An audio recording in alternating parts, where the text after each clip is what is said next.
please introduce yourself, say where you're from and your interest in this topic and your experience in the topic.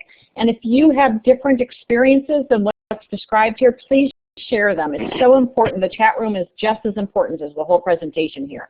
So I'm Chris Sturgis, and as you guys probably all know, I manage CompetencyWorks. And I am delighted to welcome you all today to the webinar on systems of assessments. Our presenters today are from Casco Bay High School, Expeditionary Learning, Vergennes Unified High School, and the Center for Collaborative Education. And you will meet all of our panelists in a little bit.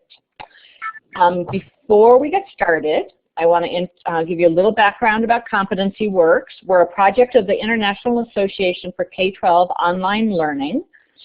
Nicole is a nonprofit organization with over 4,000 members focused on student-centered new learning models using online and blended learning that are competency-based. Now, Susan Patrick, who's the CEO and president of iNicole, usually does this section, but she's on jury duty, so I am doing it for her. iNicole's #1 policy priority is moving away from seat time to competency education, supporting policies and practices that provide more effective learning for students. iNicole is pleased to partner on CompetencyWorks project. Ooh, we're missing one of our logos. Don't know what happened there. With a number of terrific organizations. Who is missing? Jobs for the Future. So our partners are the American Youth Policy Forum, National Governors Association, Jobs for the Future, and our terrific advisory board, which you can find at our website. We'd also like to take this opportunity to recognize the leadership of Nellie Mae Education Foundation. They are a fantastic foundation. They've been true partners. We really depend on them for their advice as much as for their funds because they are just smart, savvy risk takers themselves. Now, a little bit about CompetencyWorks.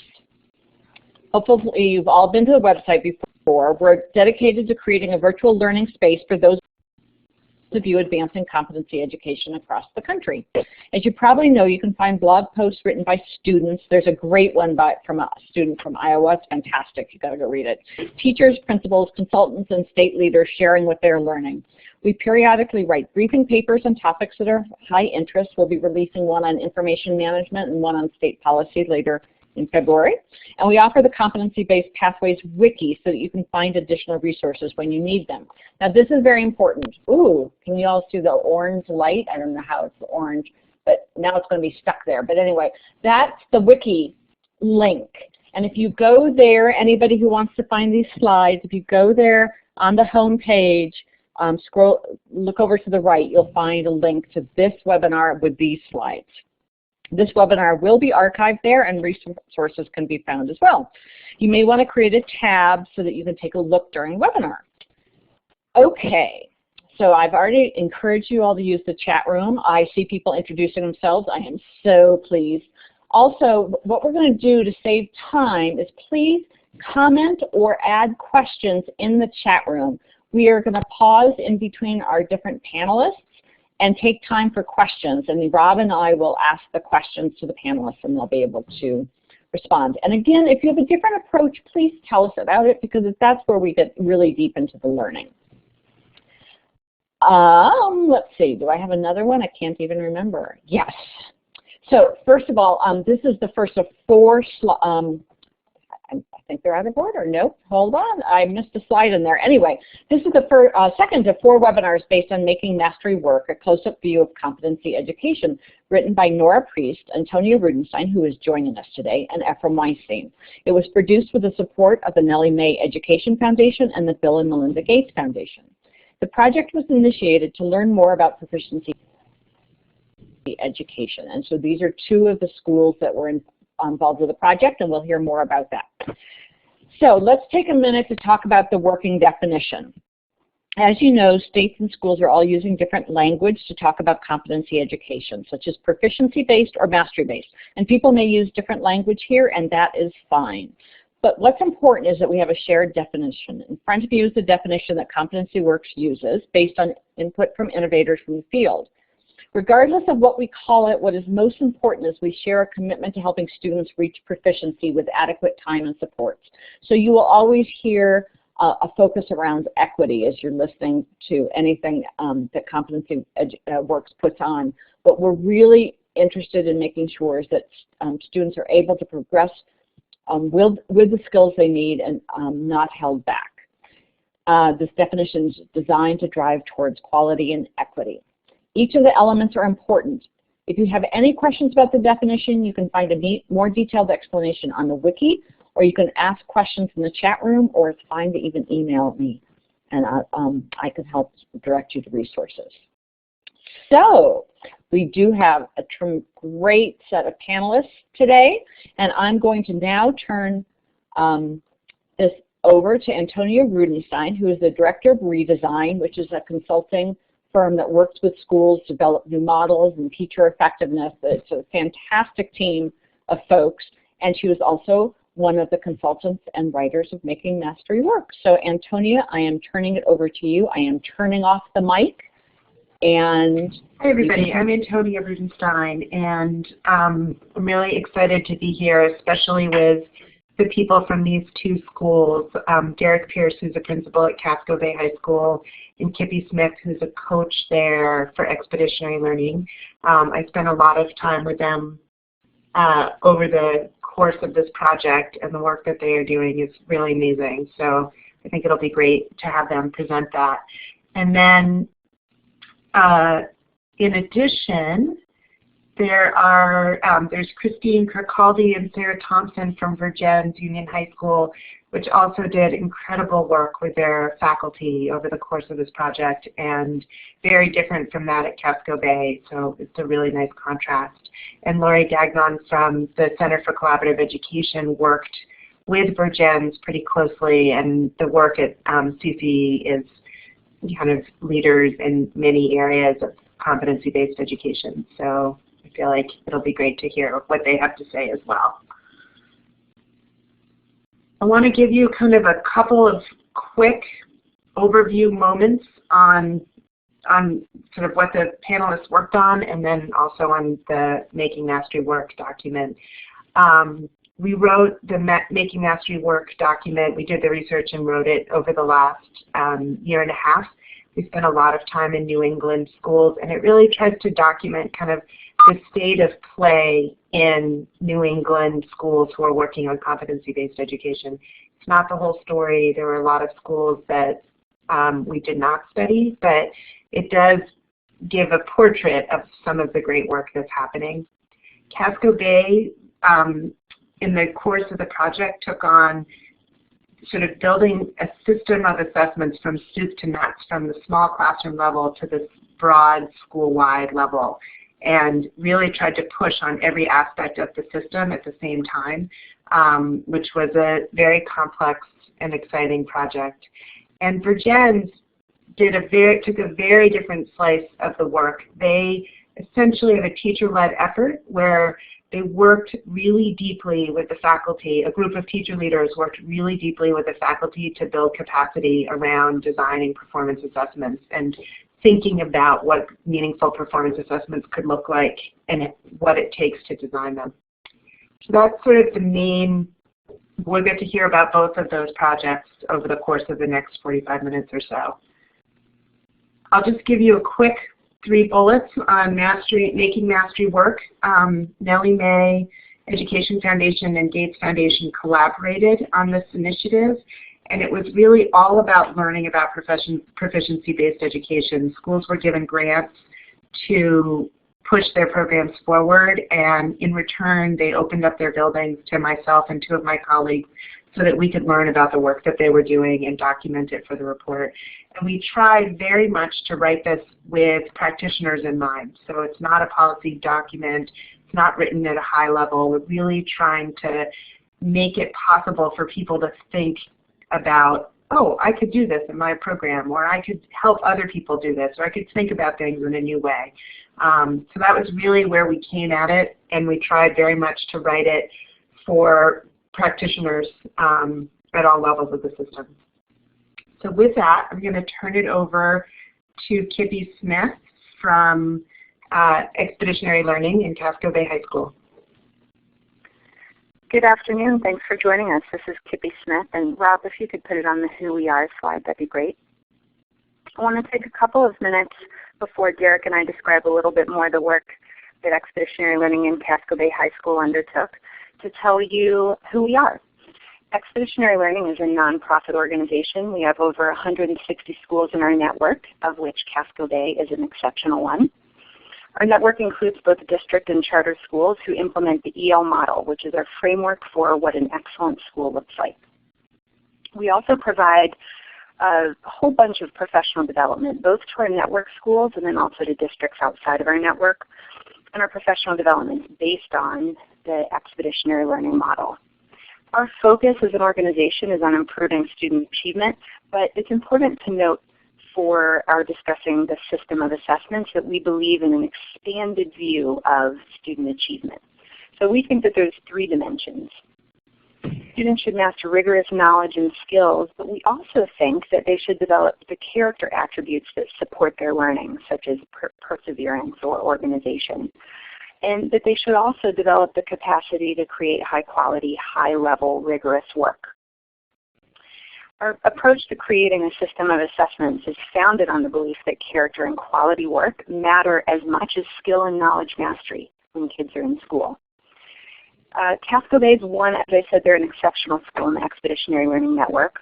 And they're one of 17 mentor schools that we have created within Expeditionary Learning.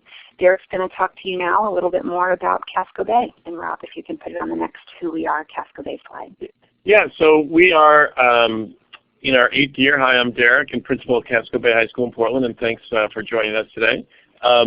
We are a public school in Portland, Maine, about 60,000 folks. Free and reduced lunch about 50%, 20% ELL, 30% kids of color. We are capped at 70 kids per grade, but any kid can come. We have a lottery that's tied to the city's demographics. We are very proud to be an Expeditionary Learning School, as Kippy mentioned. We are the last place to be accused of teaching to the test because we are a project-based and competency-based place, but our kids have done exceeded state and district averages on those tests consistently, and typically 100% of our graduates are accepted into college. All right, next slide, please, Rob. So let's talk for a minute about our key beliefs that underpin our system of assessments. A key belief on which our approach to competency-based education resides is the fact that students need to be deeply engaged in the assessment process. That it's something that's done with students and not something that's done to them. Student-engaged assessment is a central vehicle in our schools for giving kids the opportunity to be leaders in the classroom, to be leaders of their own learning. And to that end, we do 3 things. First, we engage students by giving them a clear picture of the learning targets and then asking them to be trackers of their own learning and their progress. Then we support kids along the way through strong daily assessment practices and good instruction, and ultimately we hold kids accountable through summative assessments, really in all 3 dimensions of achievement that I previously mentioned. And Derek's going to talk now about how Casco Bay has worked to get students more engaged in the assessment process. Rob, if you can forward it. So we opened as a standards-based school, and so we've been practicing it for about 7.5 years. And last year, as part of the Nellie Mae work, we tried to dig deeper. I mean, we have a system with a scale of 1 to 4, where 3 is meets the standard and 4 is exceeds the standards. And we're comfortable with holding kids to those standards in order to earn credit. But we felt we had to go deeper in our classroom practice and revisit some of our structures to get to that next place, and where students really owned their progress on standards and figured out what do they need to do next to advance their standing on that. Some of what we did includes devising a family grading guide, because it was important that parents were partners in the process of holding the kids accountable and supporting them towards meeting standards, and we needed to do a better job of communicating just our philosophy behind why we're not using the traditional system, and how they could, as well as some practical pieces about how they could support their kids. So we devised this family grading guide last year. We also worked much more on the classroom level, particularly in trying to devise a set of formative assessment practices that would be consistent and excellent across our classrooms, from the posting of daily learning targets to synthesis activities at the end of a class to check in on progress towards those targets. we used a set of a staff development practice that we called instructional triads, where 3 teachers were paired for the year and all had different goals related to improving their formative assessment practices, and then they visited each other's classroom and shared work and met periodically throughout the year to support each other as they got better in their assessment practices. We also had an overarching group of assessment coaches, which were 4 teachers that Kippy led, that were kind of the leaders in propagating promising practices. And then we looked at the policy level and tried to figure out how to, we've always separated out a grade for skills and knowledge, a course grade from what we call habits of work grade or HOW grade. And we wanted to strengthen the power of that HOW grade and show students that if they establish quality HOW grades, they were likely to succeed academically. So we figured out some incentives to make sure that while in the standards-based system, students have more time, they aren't using that like a crutch, but recognize that only the kids who deserve more time get it, and those who are not using their time effectively don't get unlimited chances, even in a standards-based system. You'll notice that we've named where you can find some documents related to the stuff that we're talking about on the wiki, by the way. And Rob, if you can hit it, send it to the next slide.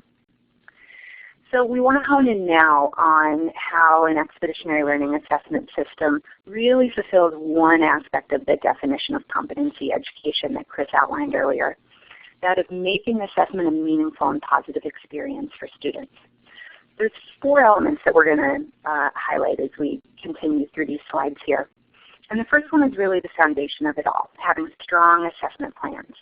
And of course, having quality assessment plans is fundamental in a competency-based system, but it's also essential for making assessment meaningful to kids. We found it's crucial to take the time to train teachers how to make strong plans, and then those plans really need to be based on clear criteria, and teachers also need to have an understanding of the principles behind the criteria. And then teachers really need ongoing support to maintain a high level of quality, we found. I picked out a few of the criteria for strong assessment plans that highlight EL's approach to standards-based grading and help make the assessment experience a positive one for kids. So first, targets need to be student-friendly, and they also need to note what kids are learning rather than doing. That has to happen if kids are going to be the leaders of their own learning, if they're going to truly be able to track their own progress and to own the learning targets. And then second, we always give kids more than one summative assessment opportunity per learning target. So what we're really doing is creating a body of evidence by which to determine a student's level of proficiency. This gives teachers the opportunity to see trends over time, and it affords kids time to actually learn from mistakes and to improve as time goes on, which we all know is the actual learning process. So that sends kids a powerful message about what we value. And then lastly, we encourage teachers to design summative assessments that in and of themselves motivate students. We'll talk more about that one in a couple of minutes. Derek's going to talk now about how the assessment plan foundation works, how it gets put into action at Casco Bay. And Rob, if you can go to the next slide. So we typically have 10 to 15 course standards per course. Each standard would then have several what we call long-term targets that would be the components of that course standard. And then there might be daily targets that are even smaller sums that are about what a student's going to master in a particular course period. So in the beginning of a class, the student's going to see up on the board typically a long-term target, which is connected to one of those big course standards, and then a daily target or a short-term target that they may be meeting that last class block or in the next 2 or 3. For us, in order to earn credit, we still are tied to Carnegie units to some degree, though we're trying to bust free. A student must meet each and every course standard in order to earn credit. If they don't, then we keep working not on the whole thing, but just the standards or even the targets that they haven't yet met within that standard. We provide various structures for students who can exceed the standards, what we call doing honors work. On our 4-point system, we have a 3.75 and a 4 that are designated as honors work and achieving with honors for consistently exceeding the standards. And in our rubrics, that column 4 defines what we mean by that on any particular assessment. There are also structures and times built in for kids who need extra remediation as well as those who can accelerate, so that time is not a constant for students but a variable depending on their needs and levels of support required. All right, next slide, please, Rob. So the second element of EL's approach that makes assessment a meaningful, positive experience for kids is that we ask them to do work that's real.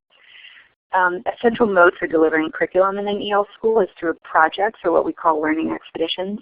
And I mentioned a couple of minutes ago that one of the criterion for designing assessments is that they have the potential to motivate students. And it's these projects and expeditions that provide really an engaging frame in which teachers can teach and then assess students' proficiency levels on learning targets. Expeditions also incorporate all three dimensions of achievement, so they are frames in which teachers can teach and assess knowledge and skills, character and engagement, as well as push students to produce quality work. Expeditions are a few weeks to multiple months in length, and they're based on a less is more approach, so they prioritize deeper learning. They're often anchored in case studies, generally local case studies, so that kids are learning in context. And then they culminate with a final product that mirrors the real work happening in the world, and then the student's work itself often serves an audience beyond the classroom. And in a lot of cases, the actual work, not just it's for an audience beyond the classroom, but truly fulfills a community need or an authentic need. And it's that authenticity that builds an engaging frame in which kids can learn and master standards. Derek's going to talk a little bit more. So I'm going to commit a small web and no-no and go back, because I realized I should tell you, the listeners, a bit more about some of the structures we use to support kids, because I would imagine that's of interest, who may take different amounts of time to achieve standards or go faster than other kids. So we have an academic support time, 3 hours a week for the whole school. It's kind of like if everybody's got the same time off, where they're not in core classes, but when teachers can meet with kids to reteach, to remediate, to accelerate. We have a set tutoring time after school that we call Block 7, where kids are sometimes required to go or may choose to go. We have an extended after-hours program for our English language learners. We have a course for our English language learners called Academic English, which supports them in being successful in the mainstream. And we have a similar course called Executive Skills, which supports students with IEPs with executive skills functioning issues to be successful in mainstream classes. And then we have a couple times a year, one thing we call Mud Season School in March, and another Our Summer School, which are standards-based opportunities for kids to remediate standards, meet standards when they have not yet done so during the year. And if they have what we call a habits of work of 3, that opportunity is free for them. In other words, if they're consistently bringing their best, then there's absolutely no cost. But if they do not, they have to literally pay to have access to those opportunities, though on a sliding scale depending on economic need. So back to the real work as assessment piece. To give you one example of the kind of assessment that Kippy's talking about is I'll talk about our junior year curriculum. Just today, our students were in what we call a walls down. We stopped all normal classes for the juniors, and they had dress rehearsals of these public policy presentations that they will be performing officially next Thursday and Friday. And those presentations are like mini thesis defenses on issues related to our dependence on fossil fuels. So one student might be presenting on biofuels, another student on thorium nuclear reactors. All of those students are addressing similar standards related to research and presentation skills and quality writing, but they're following individual areas of passion within this broader topic. They'll be presenting for about 15 minutes or so to a panel of experts that includes all sorts of folks from the community next week and getting grilled on that a bit. There's a grant process whereby the students who have the most kind of compelling action plans will be able to actually try and enact some of those plans for how they make improvements in their particular area of research. And it's part of a year-long focus on what is the impact of a generation. And in chemistry class, and algebra 2 class, and English and social studies, they're looking in all sorts of different ways about the power that they have as young people to change the world, initially through this focus on fossil fuel dependence. That leads into a trip to West Virginia. We are in Maine, and West Virginia is quite a bit away from us, and a real cultural learning for our students to travel down to another part of the country, rich in its own culture, and to learn from them. So they've done a case study in the beginning of their energy research in the fall related to coal mining, and then they have an opportunity to study the culture and the literature of the region in preparation for a trip down to West Virginia, where they then do some Habitat for Humanity service work, but also interview locals, some of whom have been impacted by the coal mining industry. When they return in the spring, they develop a multimedia oral history using documentary photography skills, writing skills, interview skills, and standards like you see related to quality writing and the writing process, and ultimately create a DVD. Last year's was about 2 hours long, documenting the stories of the lives of the folks that they've met down in West Virginia. We have kind of a big premiere, which the kids get very excited about. Our hope is that when kids have a culmination, like what they'll have next week, presenting their research, and what they'll have in the spring when they're sharing their oral histories, that has that same adrenaline and excitement that kids in high school typically only find in the big football game or the big play. We want those kids to have, all kids have that feeling of passion and excitement and even adrenaline rush, even tears related to their academics. And we found that these kinds of really deep, meaningful engagement, high student engagement assessments tend to lead to those results. All right, next slide, please.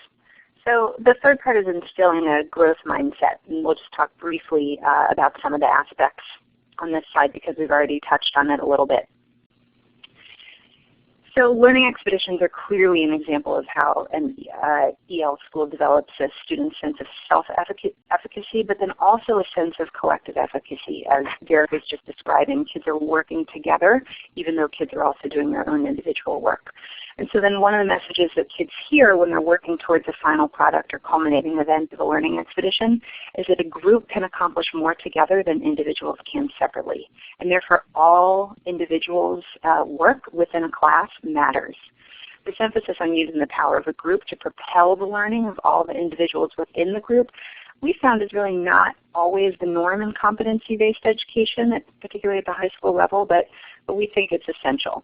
I just want to be clear, so kids are assessed and held accountable to meeting standards individually, and collaboration is used to engage and support students in the learning. And then in addition to that curriculum design of learning expeditions, there's other facets of the expeditionary learning approach that promotes a growth mindset, and I'll just talk briefly about one of them. And this is the idea of breaking down big, long, meaty learning targets into stepping stones or supporting targets. What happens when teachers do this is that the learning gets broken down into manageable chunks for kids, and it gives students a clear pathway to proficiency. We found that kids are better able to own the targets and be more capable of tracking their progress when they're broken down into a series of smaller targets. You'll find some examples of that in action and of kids taking ownership of their learning on the wiki. And then lastly, I just want to say that all of the policies that Derek has described us for, and he might say a little bit more about them in a couple of minutes, really send kids the message that practice and effort are the keys to mastering standards, that smartness is not fixed, but it's rather something that we become over time. Derek, is there anything, I know you mentioned a little bit about some of these extra support structures at Casco Bay. Right, so I think, on the next slide. To go to the bigger place of what we call one of the other pieces that we worked on last year over the course of the grant was looking at those dispositions overall that we wanted to see in kids, something that we call the pathways to success, what we thought were the dispositions that students need to have to be successful. And we summed it up in a model that we stole actually from the Expeditionary Learning National Conference last year, which was get smart to do good. And as Kippy was expressing, we want to convey to kids that smartness is something you're born with, but something that can be cultivated over time through demonstrating habits such as pursuing personal best, being accountable, persevering, taking care of yourself, and that the purpose of intelligence is to do good. All of our expeditions have a social justice component, and we find that that's not only ethically sound, but also educationally sound because it tends to bring out kids' best work. So we devised last year a set of principles that we think consonant with the growth mindset philosophy in talking about dispositions such as working ethically, crafting excellence and beauty, investigating deeply, that all kids are capable of achieving, and all kids are capable of kind of documenting and reflecting on their own progress over time, all in the name of getting smart to do good. You can find a little bit more on part 4, so if you advance the slides, Rob, to read a little bit more about what Derek was just describing. And that was such a nice segue into what that last element is, which is teaching and assessing performance character or habits of scholarship. Derek was just describing a little bit the pathways to success that Casco Bay has created. And in a minute I'll talk very briefly about the habits of work system at Casco Bay. But more broadly, when we talk about performance character, we're really thinking about that second dimension of Expeditionary Learning's expanded view of student achievement, the character and engagement aspect of learning.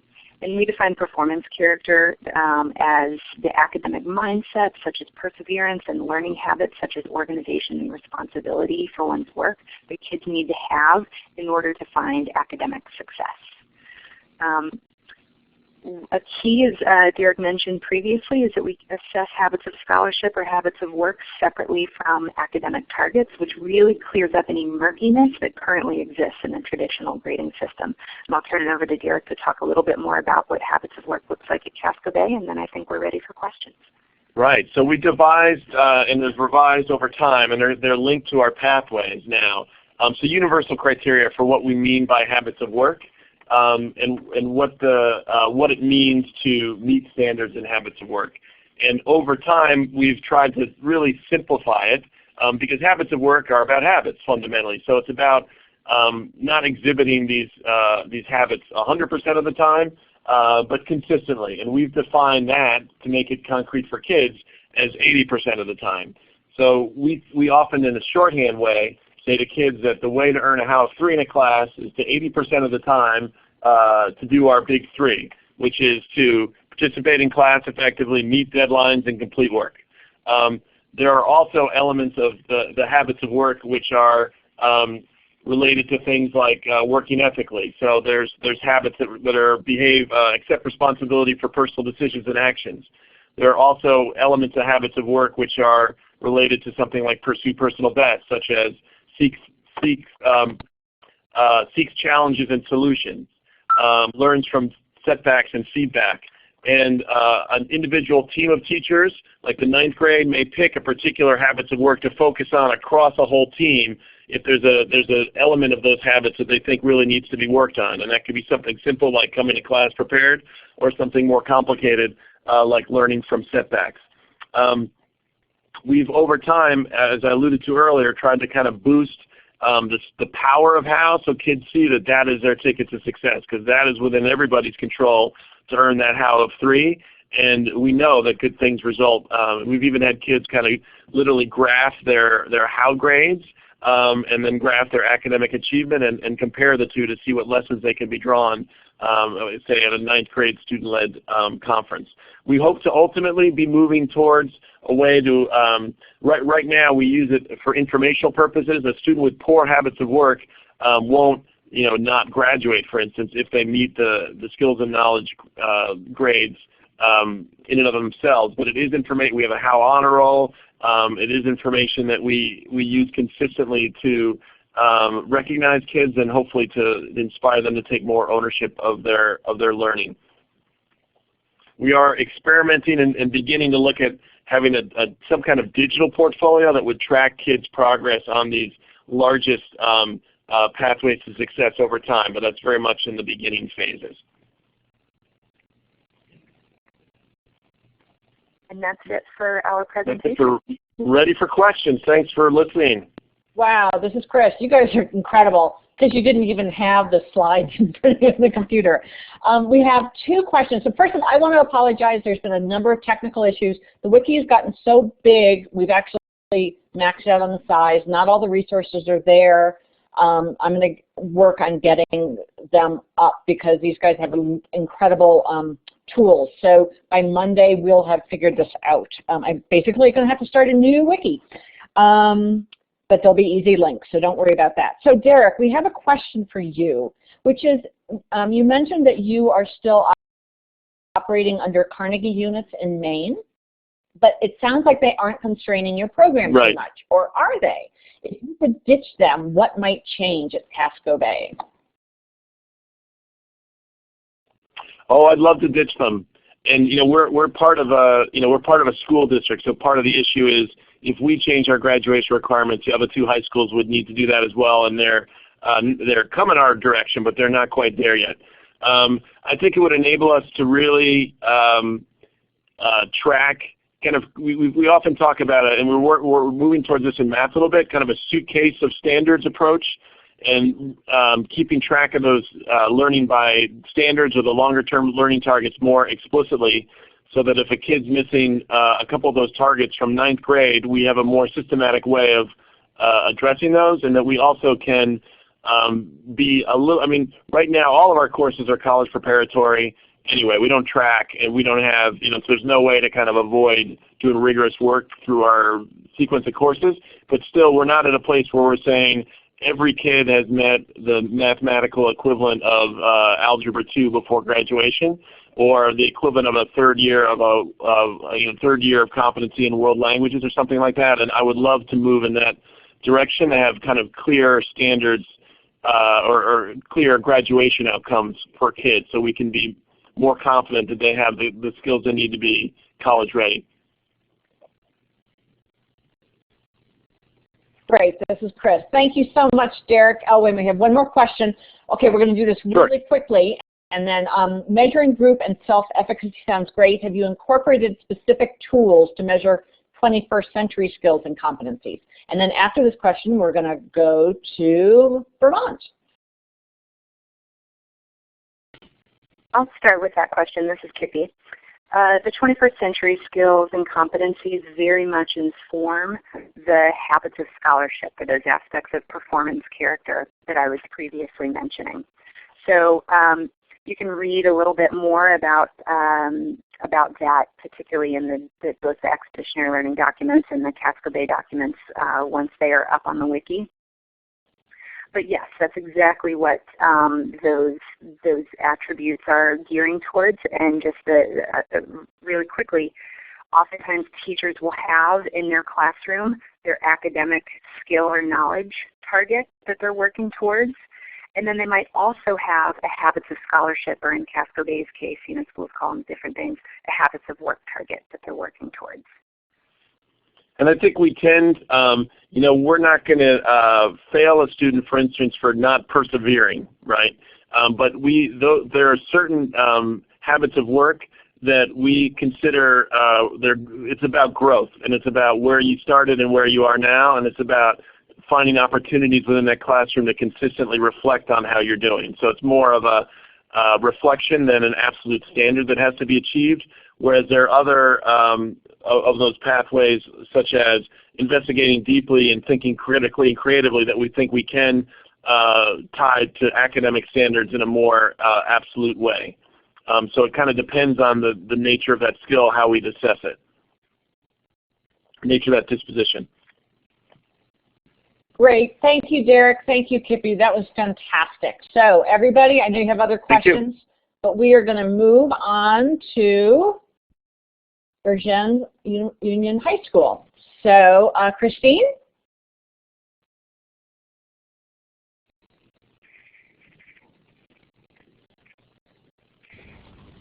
Hi there. Well, that's quite the act to follow there. So to just give a brief intro about Vergennes Union High School, we are in Vergennes, Vermont, located on the western side of the Green Mountains. We have a 712 school. I think my number's off. I have 585. We might be around 592 for students. We're a union school, so we have 5 sending communities in rural Vermont. We've been working the past few years on increasing extended learning opportunities and interventions for our students. We started back in 2006 with a transformation grant that we received from the Vermont, now Agency of Education, then Department of Education. And it was around that time that the vision for a performance-based graduation system started to grow. I think I can click the slides myself. Yes? Yes. No. Okay.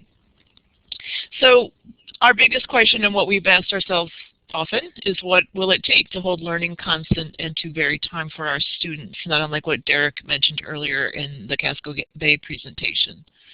Our first steps back in 2006 were to sort of decide how are we going to look at all the learning and the learning opportunities.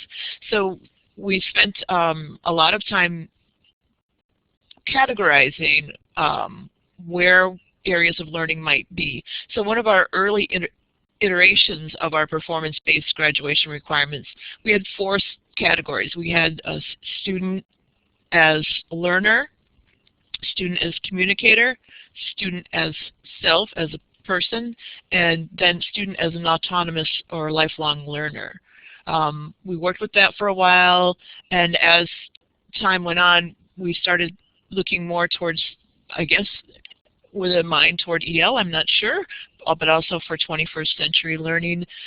We thought, let's look at our students as in ways of self-efficacy and critical thinking and problem solving. So we've shifted our PBGR is our quick reference, our performance-based graduation requirements into the 3 categories that you'll see later. We've been working toward clear expectations for our student performance, and a lot of that came through last year, especially with the help from the Nellie Mae Education Foundation's grant, so that we could spend time together as colleagues and learners in order to move our work forward. We are planning on moving toward and are working even so towards student-initiated evidence for their portfolios, so that it will not just be from the teacher, from the classroom perspective, but that the students will start bringing in themselves, parts of themselves into the learning process, things that they do outside of the 4 walls of the classroom. Here's a sort of a quick graphic. We have 9 performance-based graduation requirements. We're in our pilot or field test year of the 2016s. They are going to be the first to graduate under this system of performance-based graduation requirements. Like Casco Bay, we would like to move away from Carnegie units, but at the point that we're at now, and will be probably for the foreseeable future, we refer to it as peacefully coexisting with the Carnegie units. This particular class, the 2016s, will graduate under 3 required performance-based graduation requirements and a 4th of their choice.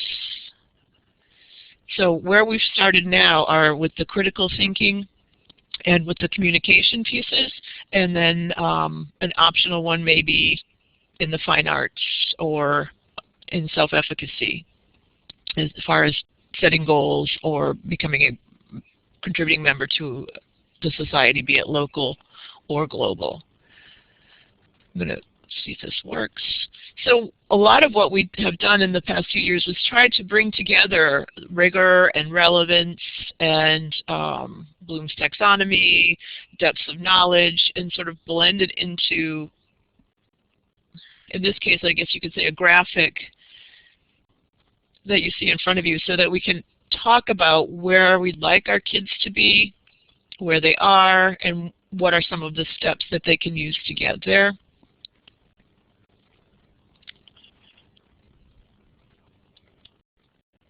This next slide, I apologize for. This is my learning curve. I didn't know enough about Blackboard to understand that animations don't necessarily work when you upload a PowerPoint.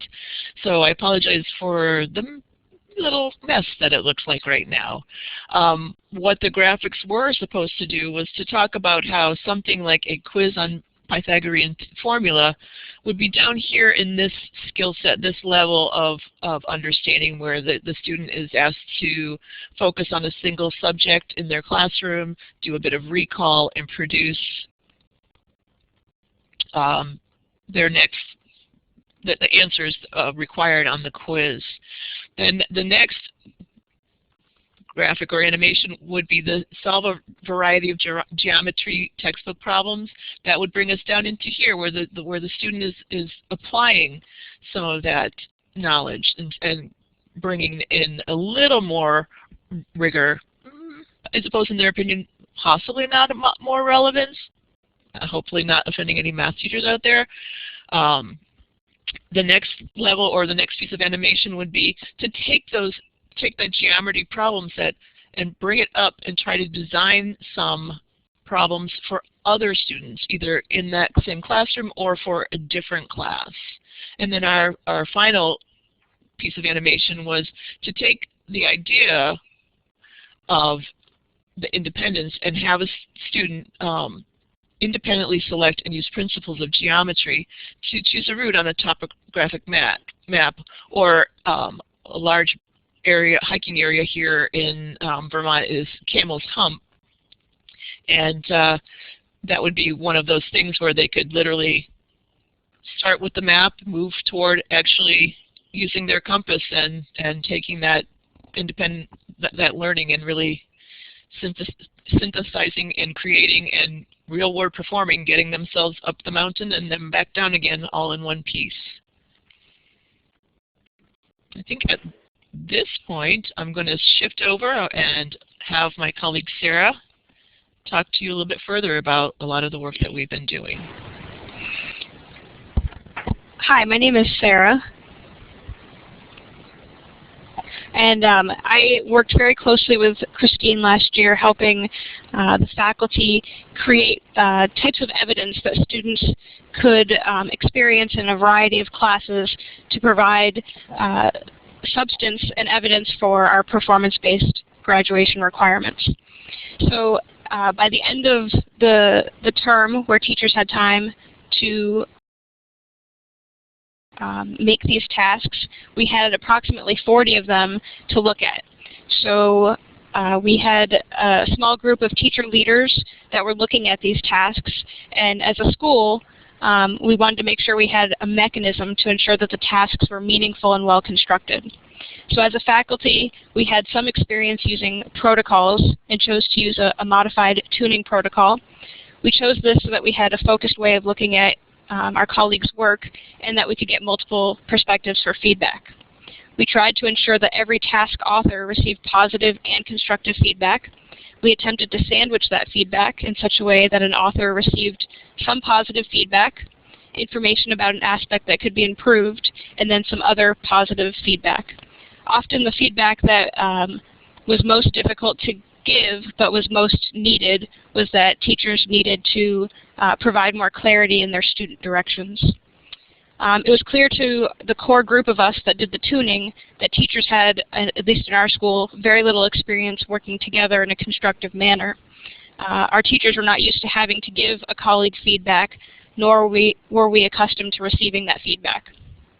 So one of our takeaways is that in order to make our performance-based graduation requirement process work for teachers, the teachers needed more meaningful opportunities to work together. Eventually, we'll have to work together to assess the evidence that students provide and determine if students have met our graduation requirements. And if we don't have practice working together, it will be perhaps a difficult and stressful experience. Other information that came out from this work that we did is that teachers really need to assess what they mean to assess. We found this was sort of a challenging aspect in terms of how teachers were creating these tasks. For each task created, teachers were asked to submit a rubric. These rubrics helped teachers who were tuning the task determine if a teacher was assessing what they meant to assess, or if they were assessing a product rather than the content. Often we found that the format of the product was addressed in a class but not taught.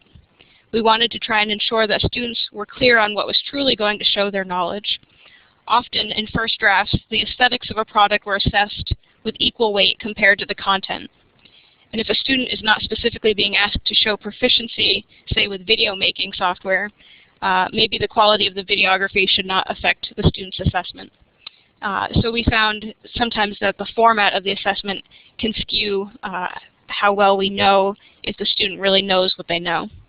And the directions that teachers give to the students, whether it be written or oral or specifically in a rubric, really need to be as clear as possible. And I think it's now time for Lori.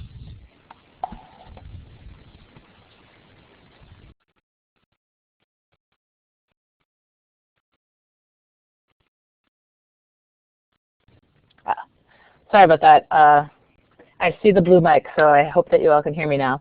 So I'm going to talk a little bit about the elements of performance assessment and its role, the role of performance assessment in a competency-based system, particularly in light of the Vergennes journey. So a few key points here is that they're building a performance-based graduation requirement system with a set of tasks, and they're really working on what we call technical quality.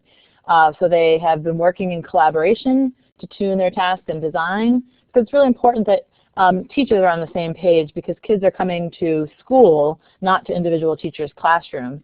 And working together makes the work stronger, especially in terms of the alignment, and really figuring out, are we assessing what we're intending, both in terms of the content, and that would be including the knowledge, skills, and dispositions, as well as the intended rigor and the depth of understanding that we want kids to show their knowledge, skills, and dispositions at. And really thinking about what are our expectations to make sure that there is a performance element and that kids are applying and transferring through performance, knowing that the instructional piece is going to have to help kids build over time the component skills, but we want to make sure that kids don't just have a set of skills that they don't apply in conjunction to more complex real-world scenarios. Another key element is that they're really valuing student ownership, voice, and choice, especially highlighted by the goal of having student-designed tasks or student-initiated evidence for performance-based graduation. And there's a couple different elements here. We want to keep students at the center because the focus is really on the learning of each and every student, and engagement is a key part of that. And we want to have both the learning and the engagement, so that and that's where the alignment piece, we always come back to the alignment, that kids, we need to make sure that we're aligning to things that are important, that really are preparing kids for the future, so that projects and engaging things aren't just fun, but they're also aligned to the most important things. But you need both of those pieces. And finally, a real key is about teacher collaboration and teacher leadership, as well as school-level leadership. That people need to be on the same page and understand the vision, and that makes a real difference in the progress. I don't think I have the power to advance. Could we have the next slide? Thank you. So this is the Quality Performance Assessment Program's definition of performance assessment, and it really highlights why we want to engage with performance assessment, because we really are focused on enabling students and educators to focus on deeper understanding of content and on effective demonstration of complex 21st century skills and dispositions that really are reflected in the Common Core state standards and other standards that are necessary for college, career, and civic engagement. A few keys. The performance assessment is multi-step, so again, combining component skills that kids may have been learned in class, and making sure that they're able to bring these together by posing their own questions, by engaging in inquiry, and then communicating the results in multiple modes. Writing a report, communicating and speaking, or multimedia or visual modes of communication, and that there are authentic audiences, people to engage with in questions, so that which helps kids to reflect on their own learning and growth and really be able to explain and defend their knowledge. This was also mentioned by Vergennes, the importance of clear criteria and really knowing what we are assessing, and that both in terms of our content as well as in the depth of understanding that we want kids to be demonstrating their skills and knowledge at. And then this piece about transferring their knowledge and application. So what are kids able to do in increasingly complex situations, in real-world situations? And that really taps into the cross-disciplinary work and on having the dispositions of collaboration and reflection and being able to set goals and strive to improve both upon our strengths and upon areas of growth. So I think we're off to the last slide. And really the model that we've built is trying to be flexible and trying to benefit the entire learning system. It's not just about assessment, it's about assessment that is tied to curriculum and instruction. So by always keeping student learning at the center and engaging educators in designing practices that align curriculum, instruction, and assessment based on actual evidence of what and how students are learning. And as Vergennes continues around the cycle, as indicated by these arrows, through aligning, designing, and analyzing, their system is going to continue to evolve. So their system has a really strong foundation on the PBGRs, the performance-based graduation requirements, that touch upon the dispositions of a learner, the knowledge, and the skills. And they are designing tasks and bringing their colleagues' eyes to make those tasks stronger so that they're better for kids. And that as they continue to use these assessments and try different ways of having students align their own performances to the PBGRs and have student-initiated evidence, they'll be able to say, to ask the question, is the body of evidence that students are producing sufficient for us to say that kids are ready for the world, and we want to send them off with that solid handshake when they cross the stage of graduation. And then in the little corner here, in the outer circles, the really key places that teachers are collaborating at each point in the cycle, and they're working together to give feedback in a constructive way that supports continuous improvement of teaching practice and of the school culture and of student learning. Lead teachers are models, and that helps to build buy-in at all levels of the system and really create the shifts that we're looking for, I think, in competency-based education. And that's a little brief story of how what the QPA vision view of the Vergennes story is. And I think now it's time to turn it back to Chris, who's going to moderate the questions.